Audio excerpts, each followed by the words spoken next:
Greetings, this is Reverend Yue McCormick of True Vow Temple. In this presentation, I will be talking about the Hoben Pon, or Skillful Means chapter, whose initial prose passage is recited in the morning and evening devotional practice and other services of Nichiren Buddhism.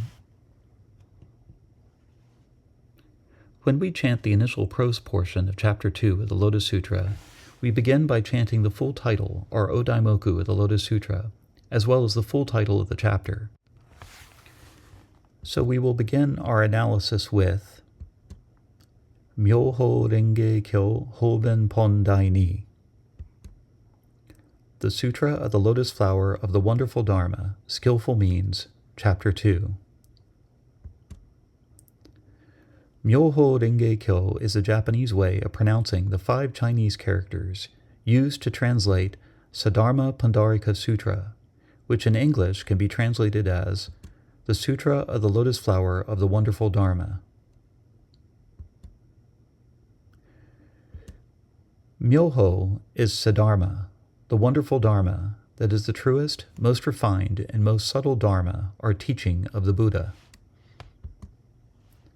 Renge is Pundarika, the white lotus flower, which has been a symbol of the blossoming of purity and spiritual awakening in Buddhism from the beginning. Kyo is Sutra, which is literally a thread of discourse. In this case, the discourse is the Buddha's ultimate teaching that all beings can attain Buddhahood, and that Buddhahood is unborn and deathless, and therefore at work in this moment and every moment, in this place and every place.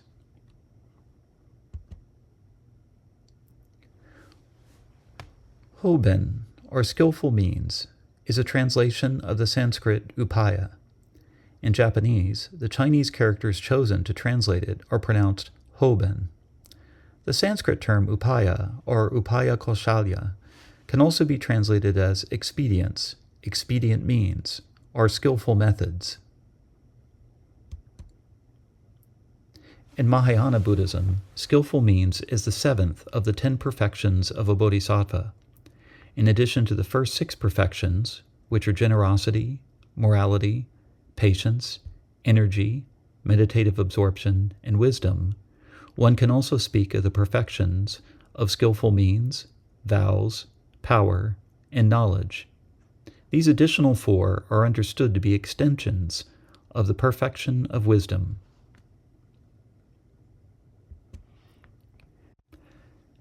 As a bodhisattva practice, skillful means includes skillfully dedicating or transferring the merit of our practice to the accomplishment of awakening or Buddhahood, and the skillful deliverance of sentient beings from suffering. Skillful means, as an aspect of the perfection of wisdom, involves looking deeply into the causes and conditions of any situation to know best how to work with them. Skillful means is also the application of the wisdom that recognizes the emptiness of all things, so that a bodhisattva can work within particular causes and conditions to guide the beings in those circumstances to liberation from suffering.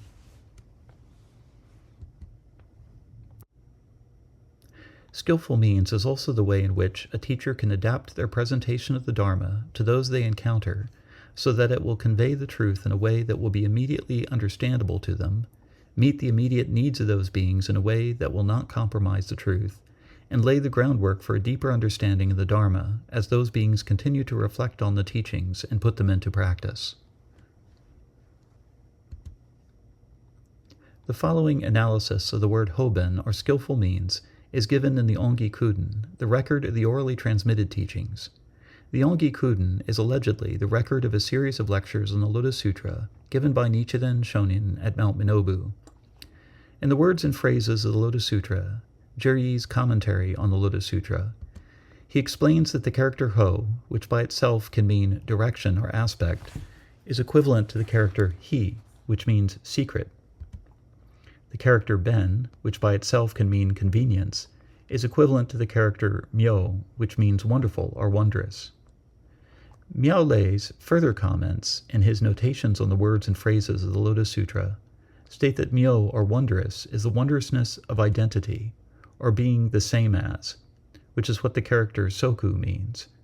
This is the same Soku that is used in the expressions Shoji Soku Nehan, samsara is itself nirvana, or Bon no Soku Bodai, the defilements are themselves awakening.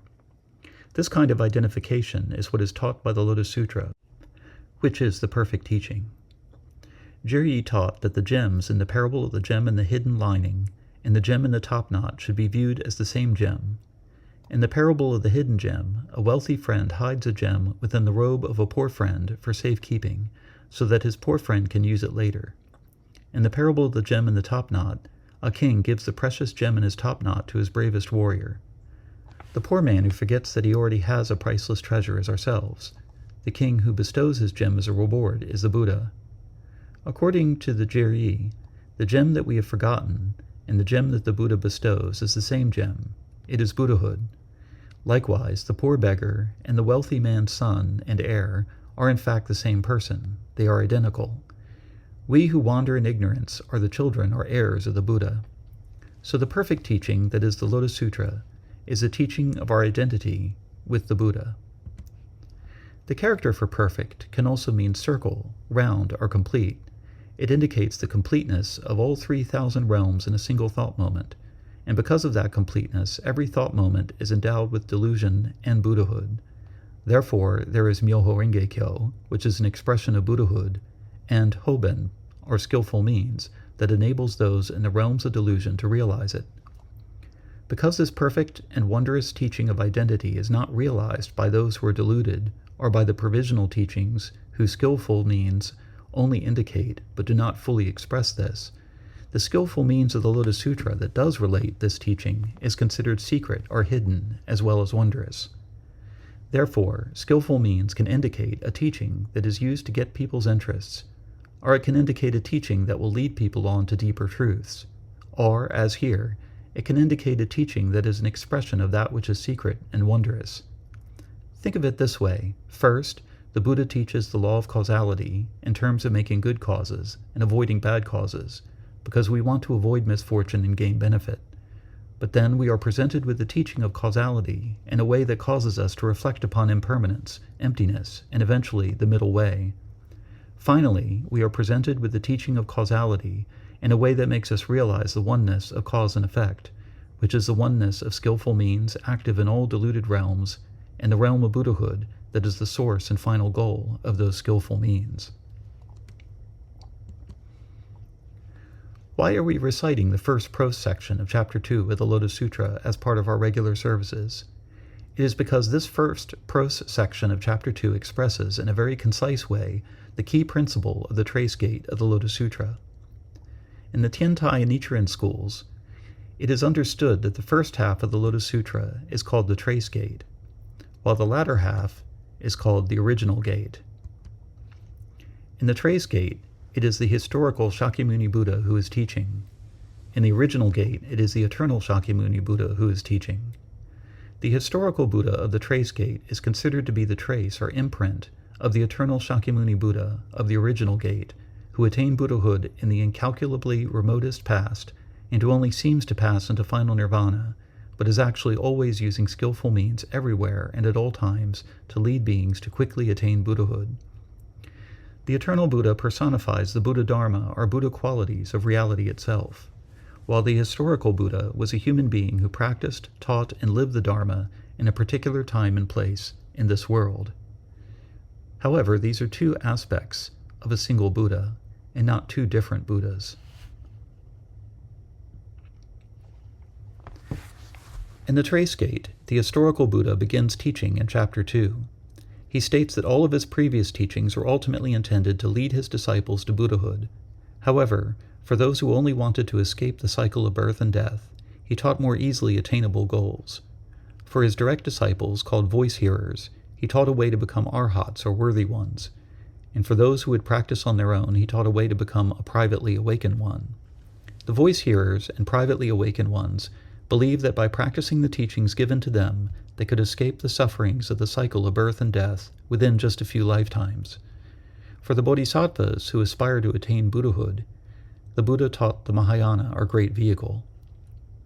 In the third chapter of the Lotus Sutra, the Buddha expresses this in terms of a parable about a father who lures his children out of a burning house by promising them different kinds of carts, some drawn by goats, some by deer, and some by oxen. The goat carts and deer carts represent the lesser vehicles for the voice hearers and privately awakened ones. The ox cart represents the great vehicle for the bodhisattvas. In the end, the Father gives them all a great white ox cart, which represents the one Buddha vehicle. The first three carts do not actually exist, except as a skillful means to lead the children out of the burning house. What they actually receive and embark upon is the one Buddha vehicle. The first portion of the second chapter that we recite lays out the principles for the one vehicle teaching in terms of the true reality of all things and the 10 suchnesses.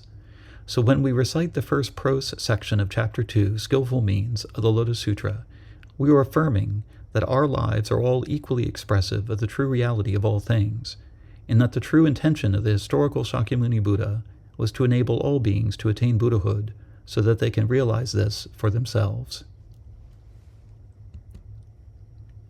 I now bring this first of a 10-part presentation on the Skillful Means chapter of the Lotus Sutra to a close. I look forward to your questions and comments. May the merits of this talk on the Dharma extend universally to all, so that we and all living beings together accomplish the Buddha way.